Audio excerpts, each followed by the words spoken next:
Welcome to the Underground, the Steel City Underground, the black and gold standard for Pittsburgh Steelers coverage. Now, here are your hosts, Joe Kuzma and Terry Fletcher. Hello, everyone, and welcome to another edition of the Steel City Underground podcast. My name is Joe Kuzma, and you know what, folks? It's that time of the week where we get to the WTF edition. Of course, that means Terry Fletcher is here, and of course, WTF, Terry stands for Why Terry's My Favorite. How you doing, Terry? I'm good. I like that. I was thinking, what the football, what the Terry Fletcher, but I like that one. No, this is a family-friendly show, Terry. How dare you do these type of things? We're not Earl Thomas. Oh, right. Oh, my gosh. Speaking of which. Oh, man. Don't you know he should have just not played football? I mean, these guys get paid to play football, but he should have just not played football. Then he would be healthy to not play football. I mean, that's basically what they're saying. People are linking this with LeVeon Bell, and you saw the writing on the wall. You're like, Monday morning, you're like, oh, great. This is going to be the thing. I spent 30 minutes on LeVeon Bell in the last episode that I did. I cut one solo, and I don't need to talk about him anymore, but your thoughts on, well, we mentioned Earl Thomas. Thoughts on Earl Thomas, franchise tags, LeVeon Bell's return, or maybe return. I think with Earl Thomas, the thing that I thought was in bad taste is the fact that obviously he's been a holdout for his contract. He came back, and then for those of you that don't know, the listeners, he broke his leg in the game, and in his Seattle game, he plays for the Seahawks, and as he was being taken out on the cart, and the other team was like slapping him on the back, like, I hope you're okay, man, blah, blah, blah.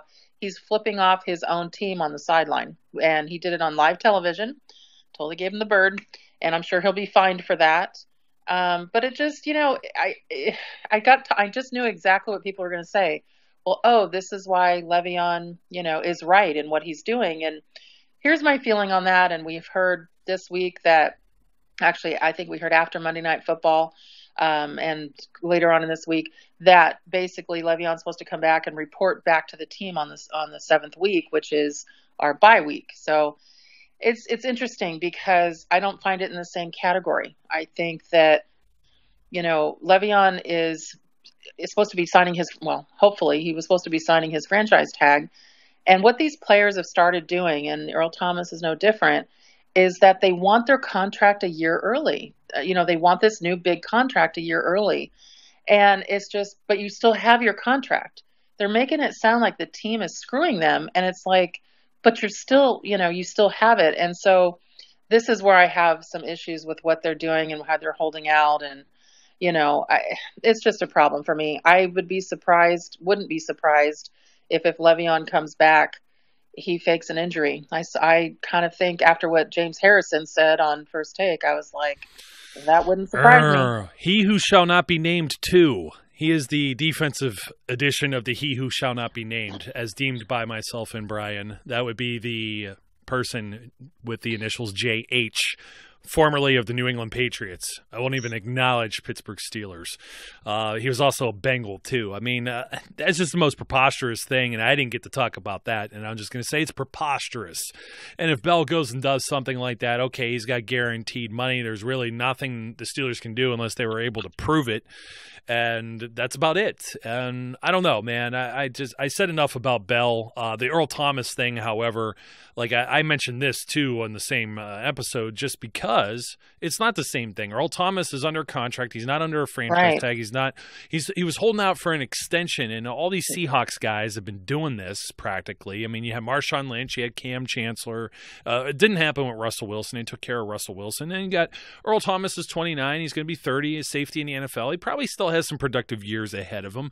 But for whatever reason, the Seahawks obviously are – their window, it was kind of like, the Steelers had that great defense for a few years. Obviously Polamalu played for many years, but to have all those guys on the field at the same time, those windows are short. The windows of opportunity, very short. It's like Peyton Manning playing with the Broncos. They had 3 years, and then now the Broncos are back to being about an average team. So with Earl Thomas, it's not like they don't they have him under contract. They paid him. I mean, it was a $40 million contract. It's kind of, he's flipping off his teammates. What did his teammates do? Like, you know what I mean? Yeah. It's such a poor attitude to have toward a team that's, you know, giving you all of this money throughout the years. Well, and now that he's done for the year with a broken leg, and he's going to get fined for that. And it'll be interesting to see, because they said it was a re-break of a previous injury that he had in the same area, that I'd be surprised if he comes back. So it'll be interesting to see what happens to him. But in saying that, when it comes to injuries, moving on to different injury. Oh, boy. Did you see Tyler Eifert's ankle? This is one. Oh, Joe. Oh, yeah, I did. It was awful. They were even saying, don't replay. And when I saw it, I actually, since I'm in the medical field, as you know, I replay it because I can tolerate it. But as a medical professional, it was bad.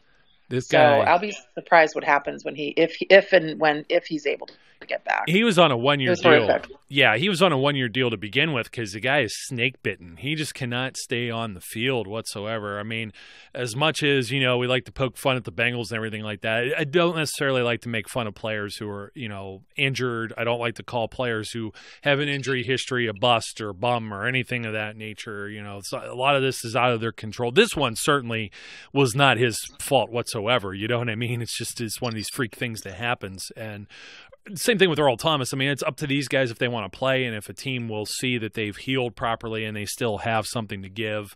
He may land on his feet somewhere else, maybe even still with Cincinnati. I don't know how much longer they could hold out their plans to have him, because, you know, he's a starter. So it kind of sucks for him. And obviously it sucks for Cincinnati Bengals. I mean, all kidding aside, Bengals are what, 3-1 right now? Their offense has looked a lot better under Bill Lazor. The new offense, they have 2 new coordinators essentially, and these guys are going to save Marvin Lewis a job unless they completely tank the season.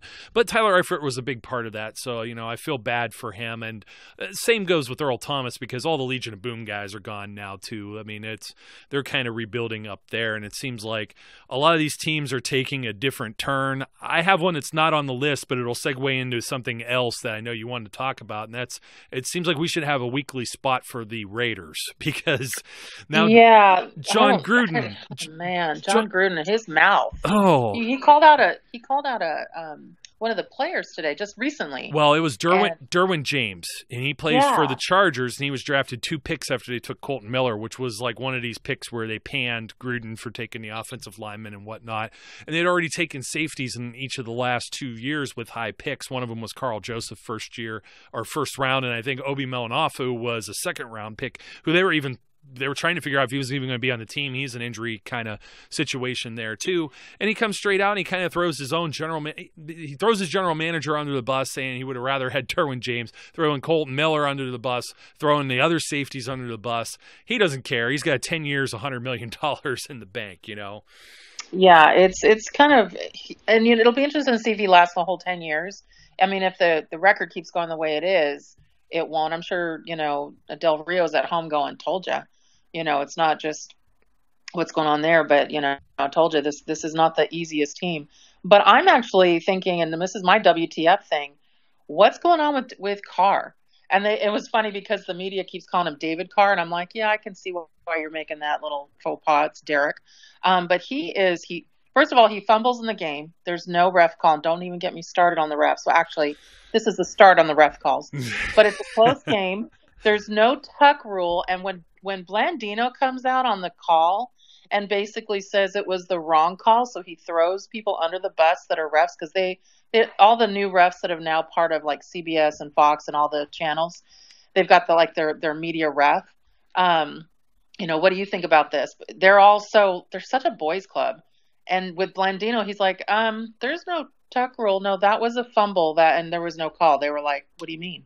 And that would have changed the game. I really believe that could have changed the game as far as the outcome for the Browns. But I was just, since he broke his leg and comes back, he panics. He's just not the same player that he once was. It's kind of twofold. And it's like, The forgotten brother, I guess, is always named Derek, because then you have Derek Watt, not DJ Watt. You got TJ. There's a WTF there. You got JJ and TJ, and he's not DJ. He's Derek. True. Was he Derek Joseph? But he only goes by Derek. Get out of here, man. Fullback for the Chargers. Yeah. In case you don't know, there's a third Watt brother. He's like the lost brother of the group. But Derek Carr. I don't know. He had like a ridiculous one of your WTFs before, or in the previous weeks. I think he completed like 92% of his passes or something insane. But the officiating, let me give you a little bit on this that people may not be aware of, it maybe even yourself, is that a lot of these guys are still involved with college football, even though they're pros. And most of them are not officiating college when they're at the NFL level, but they may be assigning for some of the big conferences. So they are funneling in the next generation of referees who may get to work in the pro leagues.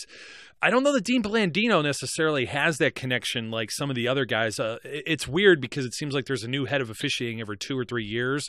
And Dean Blandino, I'm trying to remember, I think Mike Pereira was also a head at one point, and he's on one of the other networks. And you have I like Gene Salvatore. I think Gene Salvatore. He does a nice job. Steratore.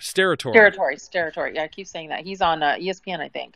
And I was listening to him, and he does a nice job. Just as long as it's not Pete Morelli. I don't want to see him on TV ever. I don't want to see him ever again, ever. I don't even like the memes of him. But when you talk about some of the things that are going on with the refs, I mean, it just, when we talked about the Browns, for example, and the Raiders, so they missed that. They missed the one, fumble, and then they missed that first down call reversal. Yes. I was like, how did you reverse that? How could you even reverse it? There wasn't enough evidence to reverse it. And I know I sound like I'm talking about baseball, but I mean, Hugh Jackson cannot win on Sunday. That poor guy, he just cannot win on Sunday. And so, people are going to give me a hard time. I'm sure I'll get cards and letters because they're like, well, you have the same record in the Steelers as the Browns do. I'm like, yeah, don't even get me started there. But it's just, he's getting like some bad calls. I mean, just nothing is going their direction. Nothing is going their direction. I mean, they had the kicker that was missing extra points and field goals. Oh, yeah. They had the kick blocked, of course, the overtime with the Steelers in week 1. And week 2, they had the Saints on the ropes and dropped that one. They beat the Jets. They weren't in any danger there. They were in danger because if it wasn't for Tyrod Taylor going down and Baker Mayfield coming in, they were generating no offense. And then you go and, Baker didn't have necessarily the greatest game, but all they had to do was hand the ball off. I mean, it was bad. I just thought they should have won that game. It goes to OT. And I just was really surprised at the, just the bad play call. I mean, well, not just the bad play, but the officiating. And there was a couple other ones there that I just thought really made an impact in games. And that's what bothers me. I mean, it's one thing when they're on the both sides and you've got the refs just doing stupid stuff where you're just like, really? But then I look at the Kansas City game where they didn't call that delay of game. We're sitting there, and I'm like, I even tweeted it out before anybody said anything. I'm like, wait, the clock's down to 0. And that was a third down. And then he got another play and got the first down. That would have totally changed the outcome, in my opinion. But then before that, I don't know if you saw, let's go back to the Raiders game and Marshawn Lynch. He's, how he is. He's pulling defenders with him as he charges with the ball. That guy's, they call him beast mode for a reason. And they blew the whistle. He had his motion going forward, and they're like, and he was so mad. And I was mad for him. And he's not a favorite of mine, but I appreciate what he brings to the game. But then you look at Janoris Jenkins' horse collar in the Giants game. I'm like, he didn't even he touched his shoulder. I've watched that over and over again. And then did you see the roughing the passer when the quarterback wasn't even taken down? He was just pushed back a little bit. Wasn't even taken down to the ground. That one I didn't see, and I saw something else that was called a horse collar, and I don't remember which game it was now that wasn't a horse collar as well. That Browns one, that changed the game just as much as the Chiefs. If you didn't see it, folks, the clock literally hit 0. Mahomes, and it wasn't it wasn't like it was a close, ticky-tack type thing if they would have thrown a flag. No. It was very obviously like one Mississippi, maybe another half Mississippi after. Another second. environment. Yeah. It was bad. It was bad. And not even the home team. They're on the road in a noisy environment. That's the whole point of a home field advantage. And they got screwed. The Broncos did out of that one because then the Chiefs end up getting, first down and end up getting a game-winning touchdown out of that. The Browns, the first down, that altered that game too and then allowed the Raiders to get the ball back and go score and win in overtime. It was just ridiculous, some of these calls. And there were bad ones in the Steelers game too, just right off the start too. The James Conner peel back thing. I know me and Brian talked about it, but what? It's getting a little. I like how you brought up forward progress because there's some things that are just, if they happen, it's pretty much, it's a penalty. I mean, that should be what delay a game is. There's no ifs, ands, or buts. It's not subjective like pass interference. It's not subjective like holding. It is what it is. That's what you got to call. And in the spot with instant replay, it should not be something that could be screwed up. And the league the league really stood behind that call. They tried to justify it, and then at the same time, you have the referees were commenting. I forget which referee. I could probably find out if I look hard enough here. For that Monday night game between KC and Denver, actually came out and said, well, they usually get downgraded because they don't like us to make those calls. But it's black and white in the rules. That's black and white. It's kind of like with that call. What was that call in our game with the 12 men on the field? And you could hear the mic. Oh, you were at the game. But I did catch the replay. Yes. Did you? Okay. So they're all mic'd up, and you could hear Chris Collinsworth going, you have a mic on, Coach. You have got a mic on, Coach. He was almost worried about the profanity, I could tell, and because they're on network. But, I mean, I thought Tomlin actually handled it well. But he's like, wait, what do you mean? And then the ref sitting next to him said, there were 12 men. And then, of course, the head lead guy, he's like, well, yeah, but the sub in, sub out, and all that. I'm like, oh, really? So, yeah, that was just stupid. I'm just getting tired of the fact that the refs really are not only trigger happy with the flags and the roughing the quarterback. And, I understand the roughing the passer calls. I get that, and they're trying to protect the quarterback about not putting your full weight. And I think it was a little better this weekend, but it's changing the outcome of games. It's not just protection of the players. It's getting people fired because they're getting losses based on a ref's judgment call. That's incorrect, by the way. So it's kind of driving me crazy. Let me give you a little bit of referee perspective. It's hard enough to get all of the referees on the same page to be consistent across the board. Then within the same game, you want to hope that at least however that referee is, I don't know, making their decisions, be it flag or no flag, you got to hope that those calls are consistent as well within the context of the same game and even that same officiating crew from week to week, because now they're going to get graded, they're going to get higher ups, they're going to say, do this, don't do that, and then at the same time, it's like they're messing with the rules. If you remember in the preseason, this helmet rule thing was just destroying people. Earl Thomas needs a loan in order to pay off that fine, more than likely. He didn't make enough money as a camp guy to be able to pay off the $26,000 or whatever he got that got him fired from the Colts, essentially released because of the hit. I think his was more egregious than some of the other ones that we saw. Then you see the thing with Clay Matthews each week, and it's like the Aaron Rodgers rule, which is the irony of the WTF there, is they made this rule because Aaron Rodgers got, I think his clavicle or whatever, his collarbone busted last year for somebody laying body weight on, and now it's pretty much you breathe on the quarterback, and it's going to be a flag, and the players don't know what to do. The referees don't know what to do because the league doesn't know exactly what they want. They go out and they say this, and all of a sudden there's backlash to it. They backpedal, and you got some guys now that, now they're trying to unprogram themselves from what you just told them that they need to do. It's an entire mess, so I can't necessarily lay it. You're going to have some referees that do this. You're going to have some referees that do that, and you're going to play through some of that. But when you have outside forces influencing it, it makes your job impossible. You're never going to please everyone. Half the people are going to be mad at you, being one team. The other half are going to be happy, or vice versa, depending on the call. That's the nature of being the third team on the field. However, they're really putting these referees out to dry, and the product that they keep messing with it. Aside from, like, you know, we talk about prima donnas and off-field things and drugs and PEDs or any of these other things. It's really, you know what? I think people can, like, look past that or see an individual making a mistake or being a fool about something and not handling their business the way they should.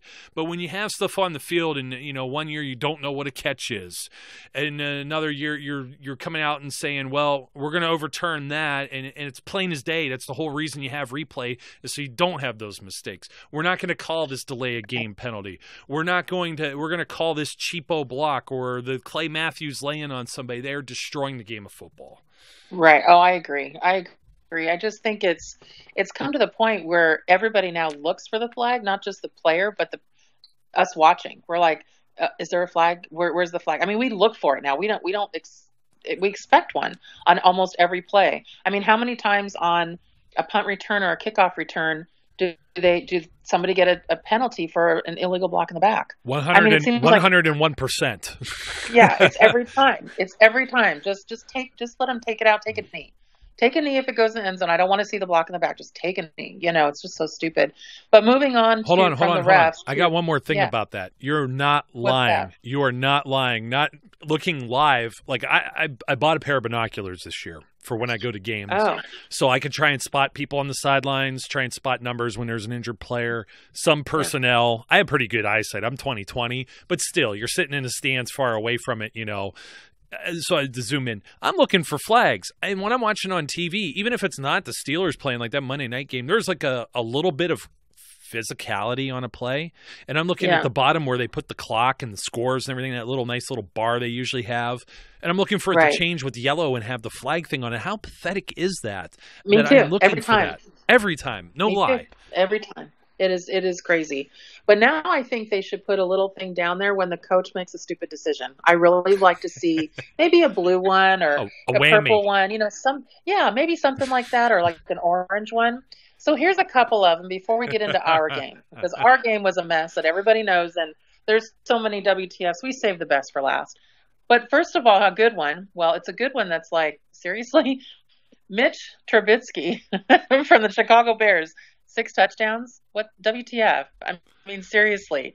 I was like, what the heck is that? And then I'm so happy. Wait for it. Tampa Bay has the worst pass defense in the NFL. And I've just made all of Steelers Nation's heads explode by saying that. Well, and exactly. And then the other thing that actually leads into that, I was so happy to finally not hear the word Fitzmagic. It was making me sick. I was like, okay, can you guys just stop? His name is Fitzpatrick. He's being benched now for Winston. Move on. I was just so sick of it. But I guess the best of the worst coached play had to come in the Colts game. Houston, they were not going to win that game. They were going to go into overtime. Well, you didn't know. They were going to go into overtime. But on the 4th down play, they didn't punt. At where they were on the field, they were actually, if they didn't make it, whatever they were trying on to go on 4th down, they were giving Houston the ball in field goal range. So it was a stupid play. Somebody said, oh, well, you know, they went for 4th down, you know, in Kansas City, and they went 4th down on this. Because anybody who's tried 4th down this year, except for the Colts, they've made it, actually. I was listening to NFL radio today. But when you're in field position and you're tied, and it's just so funny to me because it was just a stupid thing that Frank Reich did. I was like, wait, if you give the ball back, they're in field goal position. I was like, what are you doing? And they didn't make it. Houston kicks a field goal. I think they ran one play and they win. I was like, and JJ Watt put something out. It was just funny. I like it when players like something I said. He goes, well, it was ugly, but we pulled it out and that was a great win. I go, a great win or a great not loss? And he liked it. And I was laughing. I was like, yeah, exactly. You didn't quite win. You just didn't lose. They gave you that game. So I don't know. It was pretty dumb. It was just dumb. I actually have some background on that, and I'm going to butcher the stat, but I think I have it close. I just don't know however many of the last years. I want to say 2012, 2011, 2013. I just heard on today's. I just heard today on the NFL NFL radio, Sirius XM, they said that 11 teams have tried it and 10 have been successful. The Colts are the only one that's going to have it. Well, it may be this season, but this was overall. It was a preseason preview, probably around the end of the preseason before week 1. I think it was ESPN, the magazine. And they were talking about the Philadelphia Eagles and how they were aggressive with play calling, and they would go for a 4th and 1. And I think it's something like 80% or a little above 80% of the teams, 4 out of 5 attempts, or 8 out of 10, of course, which is 80% if you do the math, are successful on like 4th and short, like 4th and 1 or whatever. So 4th and inches. Yeah. They were talking 4th and inches. Frank Reich, obviously being the offensive coordinator under Doug Peterson, the head coach with the Super Bowl champion Eagles, who were far more aggressive than a lot of teams. Because they were saying teams don't even usually attempt it, but the Eagles did, I don't know, X amount more than anybody else did, not only last year, but within a certain time frame, and how successful it usually is. You see Tom Brady do it with the Patriots. And that's probably the reason why, because, of course, Frank Reich, now the head coach for the Indianapolis Colts, but it's like sometimes you could be a little too aggressive. Just ask Mike Tomlin when it doesn't work, in a playoff game against Jacksonville, which I know you've got something interesting to say about that too. I think, or it ties into something anyway. It ties into that. Yeah, go ahead. But yeah, I'm at a point where so in our game, which really sucked. I mean, it was probably, and I know we've gone back and we've looked at the Jacksonville game we played, and just different games we played, obviously the New England games we played. We're not clicking, obviously. Look at our record. But the record aside, I mean, I'm having a really hard time with a lot of the stats that are out there. Everybody's saying things. But Ben isn't winning at home. He has not won at home in, what did it say? Ben has lost 4 straight games at home. His last win was December 10th of 2017 versus Baltimore. And that was by 1 point, coming back from 11 points down. And I'm looking at this. I mean, even little things. Vance McDonald's been the star. And he got a ball. He caught it. And then the Ravens took it out of his hands. They took it away from him. And just some of the things. I mean, the last quarterback to win at Heinz Field was Landry Jones. And we're playing there. We're at home this weekend, and we're 4-point favorites to win. Now, I realize that really means they just think it's tied because the home team usually gets the edge. But I'm like, did you not see that game? I mean, it's been pretty bad. But I don't know what's going on with the coaching. I really don't. I don't know. I'm not so. I think that our defensive coordinator, he needs to go. I know you're not a big Rex Ryan fan, but I wouldn't mind seeing something with that kind of not line. The sexy, not the sexy Rexy. I think he's a good defensive coordinator. He's not a good coach as far as a head coach. I don't think he gets that part. But defensive mind, I wouldn't mind seeing him. I really wouldn't. I mean, put everything aside, I wouldn't mind seeing him. But I mean, right now we're just. Defensively, we're not good, but offensively, we're not clicking. I mean, yes, AB went up and caught that fantastic ball, but then I don't know. I saw him open more than he wasn't open, and Ben's not finding him. It's like he's trying to find Washington or really using Switzer because he's being told to, instead of taking control of the team. When Ben takes control of the team, and with Randy Fichtner now there, which is interesting because I'm not a Haley fan at all, but I could see why him and Ben definitely didn't click and I apparently hated each other. But I'm not sure if Randy Fichtner is actually in charge. It sounds like he's just doing whatever Ben says we should do, but I think there needs to be somebody in charge, and nobody seems to want to take the charge of that offense or defense. Yeah, like it or not, that is Todd Haley's thing, and he could be a jerk. And you've seen Hard Knocks if you've watched it and see that. Yeah. And you know him from roaming the sidelines for 5 years as the Steelers OC and butting heads with Ben. But that kept Ben upright. It kept Ben from getting sacked. I'd like to say from getting injured, but, cheap shots are cheap shots. What are you going to do about that?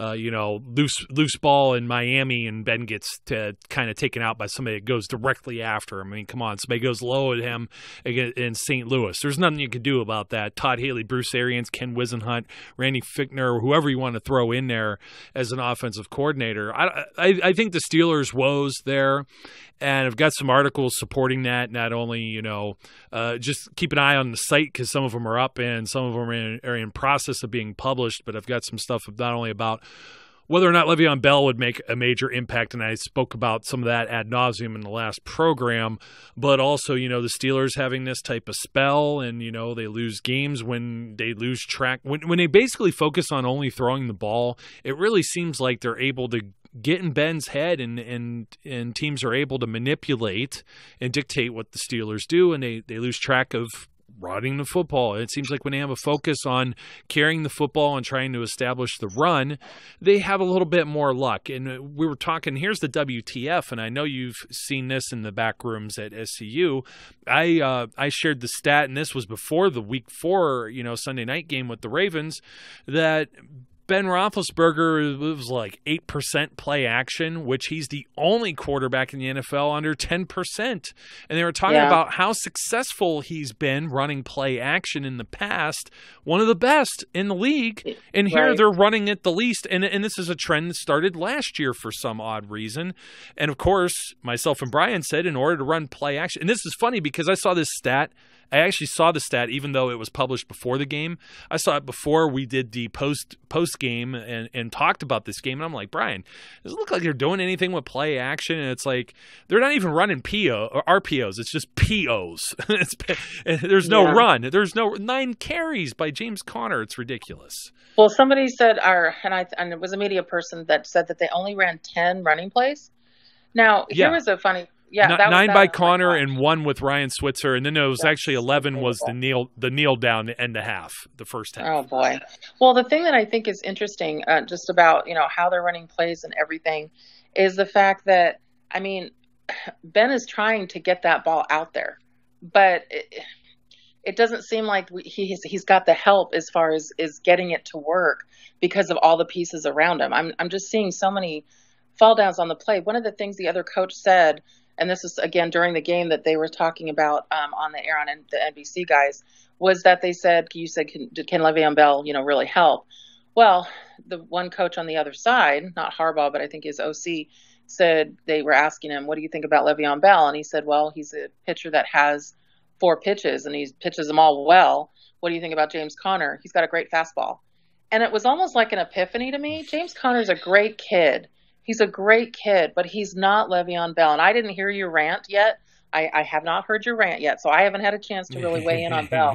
So, there's just no question to me that he would obviously help this team if his head was to help this team. If you want to compare anything to the Earl Thomas situation, if Bell's head isn't into it, even though now I hear he's like, I want to be a Steeler forever. Yeah, okay, whatever, buddy. This isn't the way to do it. Asterisks. yeah, exactly. For me, it's like, you know what? He was one of our wide receivers, number 3, and he's not there. So he's not an option. He was a great blocker. He was a great blocker trying to get the ball to AB, and just, obviously he's got that patience, that running style. So there's all kinds of things that, that he does that I don't see Connor doing. He's a very one-dimensional runner, a good one, but he's got more Bettis in him than he does Bell in him. And that's where I think when you plan a game expecting one of your stars to be there and he's not, now you have to plan for something else. And remember, Antonio Brown was injured during preseason. And so he did not get, the reps with Ben. He didn't play any preseason games.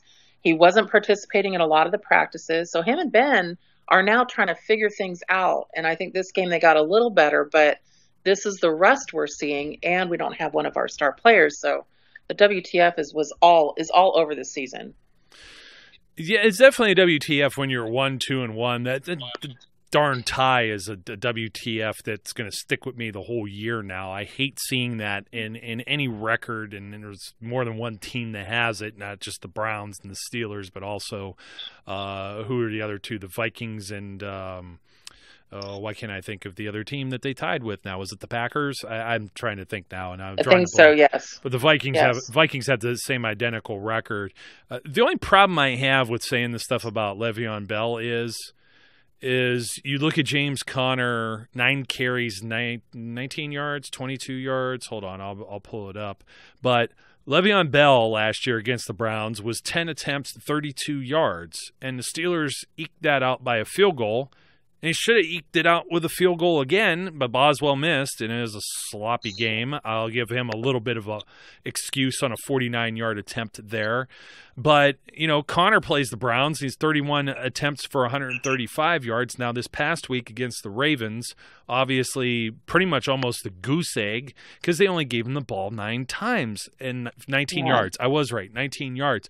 So you see a correlation here where I think if you give Le'Veon Bell the ball 9 times, does he do okay? Give him 5 more yards. Okay, he gets 24 instead of 19 maybe because he has a different running style. It's more or less the offensive philosophy versus who's back there as a supporting cast. Because D'Angelo Williams, I know you love D'Angelo Williams. You're not going to fool me on this one. He had some monster games, but when the team did bad is when he didn't touch the ball either. I think they got to get back to.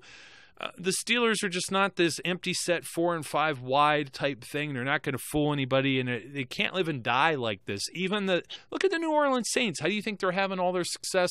They get Mark Ingram back now. They're committed to the run game. Correct. Yeah, they're committed to the run game. But I think in saying that, I agree with you probably 70%. The 30% in me.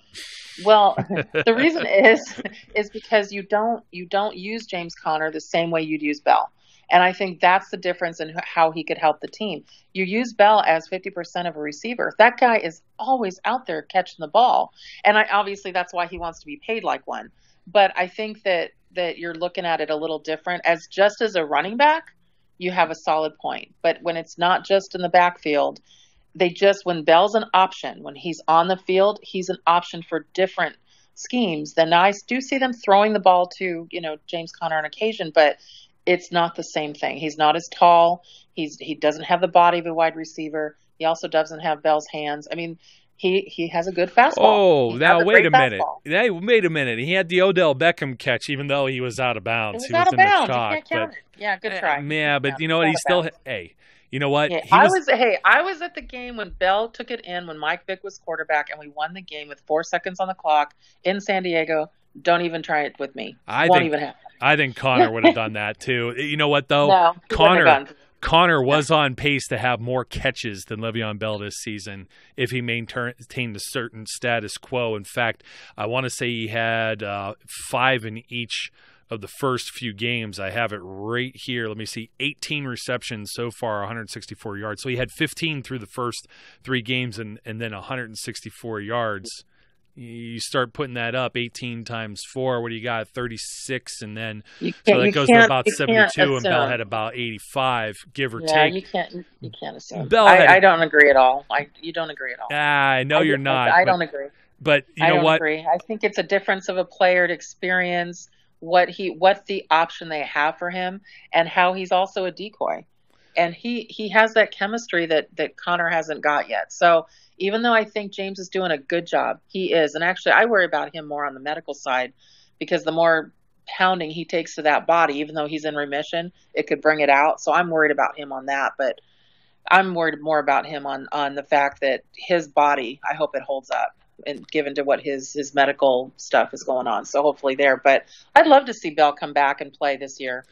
I hope he plays. If he comes and all this stuff is just behind him, it's not a distraction. You don't have to worry about some of the things that he who shall not be named defensive edition had said about injuries and that. But I do pose a question for you.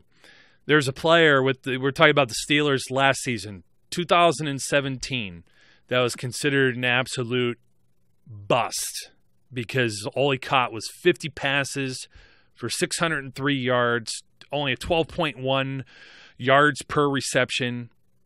He had 3 touchdowns. His name was Martavis Bryant. Yes. Appeared in 15 games. Okay. He got surpassed by Juju Smith-Schuster, who had more yards on he had 917 yards, 7 TDs on 58 catches, 8 more catches. And then you have Le'Veon Bell, who should be a wide receiver too, paid like a wide receiver too, who only had, mind you, 52 more yards on 35 more catches. A lot of dink and dunk type stuff. I don't know, Joe, Terry. you're looking at stats versus how they use Terry. them, and it's not all about stats. But see, they got to use Connor like that. It's not all about stats. Connor wasn't even on the field for one of the drives last Sunday. If it was all about Switzer stats in the backfield, so if it was all about stats, the best quarterback that ever lived is Drew Brees, and we know that's not the case. So you have to put stats in perspective. They actually definitely contribute to what's going on in the field. I'm curious. But it's not just all about what's going. It's not just about. You've opened Pandora's box now. So who is the best quarterback of all time? Terry Bradshaw. Of all time. Oh, shut up! Oh my God, you're killing me right now. Of all time would have to be Tom Brady. And it pains me to say that. But folks, you know why though? You know why? Say goodbye to Terry. This is her final episode here. It's Steel City. I'm not just looking at his 5 rings that he got, but I'm looking at what he's done with players. Julian Edelman comes back this week and off a suspension. Scrub. And besides him and Gronk and Edelman, name a player on there. Well, I have 2 of them running backs on my fantasy, but seriously, he makes these players that you're like, who? He gets them the ball, and he doesn't have this big star arsenal, and he still gets things done. Now he's 41, so let's cut him some slack this year. At least I'm going to cut him a little slack. He's not my favorite player, but you have to respect what he's done. So yeah, I mean him first, and then I'd put Peyton on that list as a smart quarterback. I think he at some point will pop up as an OC. But I think Ben is one of the best quarterbacks out there. I just love what he does on the field, So it's hard. There's a lot out there. I know people look back and they go back in the day and all this. The game has changed, so you can't ask that question anything past, in my opinion, 2010 and have the same answer, because the game is different now. If the protection was there for the quarterback 20 years ago, some of them would have still been playing. So I just think it's different. I just think it's different. It's just a different question. But the last thing I want to do, because I know that we got to wrap it up. There's one thing that nobody ever brings up as a WTF, and we had him in the Tampa Bay game, and it really bugs me. Jason Pierre-Paul and that club hand. I don't think that's fair that he's on the field to pop people in the head with. Oh, that's a big WTF for me. Everybody made a big deal about Ben selling that hit he got, but he goes, hey, it stunned me for a bit. Yeah, going to the ground, maybe I sold it, and he did probably, but it wasn't that he still didn't get hit in the head. The call was right, but that guy with that club, that's dangerous. There could be anybody going, I need that on my hand, because then I can really, because he hits people with it. He doesn't push them, he hits them. And I just think that's wrong. That's a big WTF. I'm with you. That's why you can't do the hand slap stuff. How much of a pro wrestling fan, past or present, are you or at all, Terry? You pay attention to any of that? I know I got some listeners out there that are like, yes, Joe's bringing up wrestling again. Yeah, on a football podcast of all things. I think it's fake. Can we talk That's about the worst. That is the worst. Look, that is an F word we don't say on the show here. Oh, my goodness. You talk about insulting me, Terry Bradshaw Fletcher. No, there wasn't. Okay, for those of you people out there, I never have seen Terry Bradshaw play. He only says that because my name is Terry. I have no idea and she who can't that stand guy him. is. And she can't stand him. He's a B actor. That he's in these stupid movies, and then he also is on Fox Sports, and I don't know him. Well, hold on. So you know. I got to tell you about this. This was pro wrestling. There was a wrestler in the early to mid 80s. He's Randy Orton's father, actually, Cowboy Bob Orton, and he had a cast and broke his hand. I don't remember if it was legitimate or it was like a storyline kind of thing in the script. Okay, so we'll put that out there. But what was part of the storyline, part of the script was that Cowboy Bob's hand never healed, and he had this cast on for like a couple of years, and he would always whack people with it when the referee wasn't looking and pick up cheap victories. So that made me think of Jason Pierre-Paul, because he's gaining an unfair advantage with the old international object via pro wrestling. Next thing you're going to know, he's going to have a steel chair hidden somewhere. Yeah, I hate it. I'm just like, how come nobody ever comments on that? But I know we got to wrap it up, but that was my last WTF for the week. I'm actually interested to see what we can do against the Falcons, being, favorites at 4 points, but we're at home. Ben's got to get a win at home. Otherwise, the WTF next week, it's not going to be pretty. And I never throw our quarterback under the bus, but my bus engine is revving up here because he's got to figure it out. You tried to mention, I got to mention something from a different sport. I know you wanted to mention it. You were starting to mention golf. I was. I don't want you to go ahead. I'm sure there's some golf fans out there as well. There's a double WTF in the Ryder Cup. We've totally laid an egg.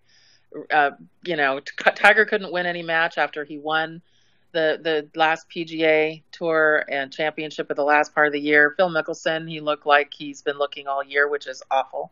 And we definitely got clobbered by the Europeans. So it was really sad day, but what are you going to do? So yeah, that was a WTF, terrible. And it started at 3 a.m. because it was in France. Yeah. So I had insomnia one night. I'm like, oh, it's 3:20. Maybe I'll turn that on. Went right back to sleep at 4:30. Go, no, time to go back to bed. Yeah, you being on the West Coast, that makes it a little tough. Terry's always eating breakfast with her 1 o'clock start. So think of her, when you have your coffee in the morning, that's what she's going to be doing when the Falcons and Steelers kick off on 10 Sunday. o'clock. Yeah, 10 a.m. on the West Coast. Bright and early, she's making eggs and bacon. I've already had a few beers. And you know what? We've done eggs and bacon tailgating on the grill, believe it or not. It turned out pretty good. Steak's pretty awesome. Right. It's tough drinking early in the morning. Like, I love the Sunday night game because it's like, all right, you know what? It's like 3 or 4 in the afternoon. You start tailgating. It's like, I'm not like this alcoholic or anything like that, so I'm not going to wake up first thing in the morning and drink a beer, but that's the way it feels when you get cracking at like 9 a.m. at the tailgate lot or something like that. So I'm going to try and party hardy. We're going to see Brian is either going to be back with myself or the professor, Zach Meckler, for the preview show within the next coming day or day and a half or something of that nature. So be on the lookout for that. We'll give you all of our thoughts in the Atlanta Falcons. In the meantime, thank you, Terry, once again for joining me. We're like butt buddies here. We're talking almost as long as me and Brian do, man. I mean, we are, and I'm going to put out a shameless plug for you. Those of you that like listening to us, we have other podcasts on the air, and Joe does one called the Discontent Podcast. Take a look at it. Find it on iTunes, any platform that you're out there. I've also got one for work, and that's for a healthcare field, called the Codecast. Joe is my producer. So take a look at those, you guys, as well. But we love everything we do for Steel City Underground. But we're out there really talking. So if you like listening to us, find us. Yeah, absolutely. If marketing and social media, content marketing, blogs, doing a podcast like this, those type of things pique your interest, check me out. If you're into certain medical fields in the healthcare industry, check Terry out with her Codecast. If you just look up our names, we'll show up in iTunes or just about anywhere you could go. Terry has a website. It's her name, Terry Fletcher. Is it .com or .net now? Now I drew a blank. .net. It's .net. Mine is .com. Mine's JoeKuzma.com. Very easy to find, and you could even you could hire either one of us. So we're into the shameless plugs since we didn't have a sponsor here, but we do have some exciting stuff coming up very soon. I got to be so tight-lipped on it. It's killing me. It's literally killing me just as much as it's killing me to say goodbye now, Terry. Okay, I'll see you later. Definitely. Thanks once again, Terry. And thank you, all of you fine, great folks, especially all of you who took my other shameless plug and subscribed since the last episode. You're awesome. You're awesome. The rest of you already have subscribed. You're awesome, too. And the rest of you who haven't subscribed, what are you waiting for? Hit the subscribe button no matter what service you're on so you can always stay up to date with all the happenings here. Steel City Underground and your Pittsburgh Steelers. My name's Joe Kuzma. Her name's Terry Fletcher. Until next time, be safe, be good, and we'll catch you later. We would like to thank you for listening and remind our listeners to follow us on social media and our website, www.steelcityunderground.com.